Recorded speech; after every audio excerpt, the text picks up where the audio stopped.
पुत्र राम है। अहो भाग्य हमारे, आज इस आश्रम की भूमि आपके आगमन से पावन हो गई। स्वयं प्रजापालक ही हमारे आतिथ्य में आए हैं। मुनिश्रेष्ठ, आप जैसे महान ज्ञानी ऋषियों के कारण ही हमारे राज्य की भूमि पावन है, किंतु आज तक आप जैसे सद्गुरु से हमारा परिचय कैसे नहीं हुआ? मुनिवर, क्या मैं पूछने की धृष्टता कर सकता हूं कि आप किस गोत्र और कुल से संबंधित हैं? अतिथि, मैं शंबुक, मैं शूद्र कुल से हूं। भ्रष्ट कर दिया शूद्र ने, पानी पिलाकर अपवित्र कर दिया हमें। छी छी, अब शरीर शुद्धि के लिए गौमूत्र छिड़कना होगा। ज्ञान की ऊंचाई पर एक नीच शूद्र? हमारा हृदय इसे स्वीकार नहीं करता। किंतु ये सत्य है राजा राम, मैं शूद्र हूं। ज्ञान की गंगा का स्पर्श मात्र ही जिनके लिए वर्जित है, उनके पास ज्ञान का भंडार असंभव।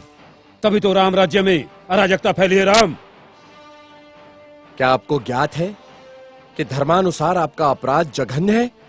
मेरा अपराध? क्या शूद्र का ज्ञान प्राप्त करना अपराध है?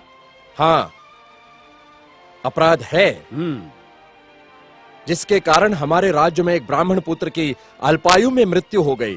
हे कर्तव्यनिष्ठ राम, बड़े ही दुख के साथ मुझे कहना पड़ रहा है कि निष्कारण ही आप मुझे ब्राह्मण पुत्र की मृत्यु का दोषी ठहरा रहे हैं, जिस घटना से मेरा कोई संबंध नहीं, उसका मुझ पर। राजा राम, मैं न कहता था जिसका जो कार्य है वही कार्य उसे करते रहना चाहिए, नहीं तो ये शूद्र भी एक दिन अपना सर उठाकर हमको ज्ञान पढ़ाएंगे। राजा राम, तुमको असंगत कहेंगे। शंबुक, तुमने धर्म की मर्यादा का उल्लंघन किया है।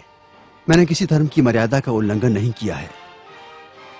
मैं एक ही धर्म को मानता हूं, वो धर्म है प्रकृति का धर्म, और उसके अनुसार सभी मानव समान हैं। न कोई ब्राह्मण है, न कोई शूद्र है। देखो देखो इसकी जीवा कैसी लप लपा रही है।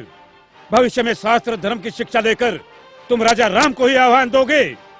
ऋषि, हमें किसी राजसत्ता और वैभव की लालसा नहीं है। हमें तो सिर्फ एक मानव जैसा जीवन व्यतीत करना है, और फिर बस समाप्त करो तुम्हारे वचन।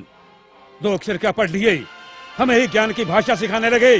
राम, ये अपराधी है और इसे दंड मिलना ही चाहिए, नहीं तो ऐसे पापियों के कारण हमारे राज्य में आपत्ति आ सकती है। आपके धर्म की पाप और पुण्य की कल्पना से मैं अच्छी तरह परिचित हूं। वो सारा पाखंड आपने अपने स्वार्थ के लिए रचा है और सारी प्रजा को मूर्ख बना रहे हैं। अपनी वाणी को रोको शंबुक। हम अपने परम पूज्य गुरु का और अपमान नहीं सह सकते। तुमने धर्मोल्लंघन किया है, जिसके कारण हमारे राज्य में एक ब्राह्मण पुत्र की अल्पायु में मृत्यु हो गई। हम अपने राज्य के ब्राह्मणों को और व्यथित नहीं कर सकते शूद्र। किंतु ब्राह्मण पुत्र की मृत्यु का कारण मैं कैसे हो सकता हूं? हे राजन, बड़ी नम्रता से दुस्साहस कर रहा हूं। आप तनिक अपने मन दर्पण में झांक कर तो देखें, तो आपको पता चलेगा कि आज की और कल की आपकी छवियों में कितना अंतर पड़ा है। हे मर्यादा पुरुषोत्तम, प्रजा के अहंकार को कुछ क्षण के लिए त्याग कर तो देखो। मुझे स्वप्न में भी आशा नहीं थी कि देवताओं के मान्यवर दशरथ पुत्र राम का इतना नैतिक पतन हो जाएगा। किसी ने बस कह दिया तो आपके सोचने की शक्ति क्षीण हो गई। राजदंड की आड़ में ऋषियों का वध करने के लिए उद्युक्त हो गए। दोषी मैं नहीं राजा राम, अपितु ब्राह्मण पुत्र की मृत्यु के लिए दोषी आप हैं। अपनी विष उगलती जिह्वा को रोको शंबुक। मुझे भयभीत करने की चेष्टा न करो राम। जब जब किसी शूद्र ने परंपरागत सामाजिक दास्तां की बेड़ियां तोड़ने की चेष्टा की, तब तब धर्मांधों ने उसकी हत्या कर दी। मुझे मृत्यु का भय नहीं राम। एक शंबुक जाएगा तो दूसरा शंबुक निश्चित ही पैदा होगा। शंबुक, मैं राम, स्वाभिमान और स्वतंत्रता का लघु जीवन भी दास्ता और अपमान से भरे दीर्घायु से कई गुणा सुकर है।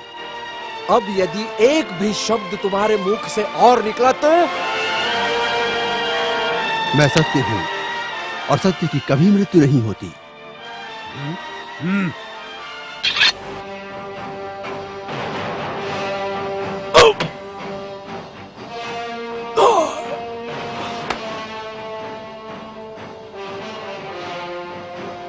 न्याय प्रिय प्रभु रामचंद्र की जय।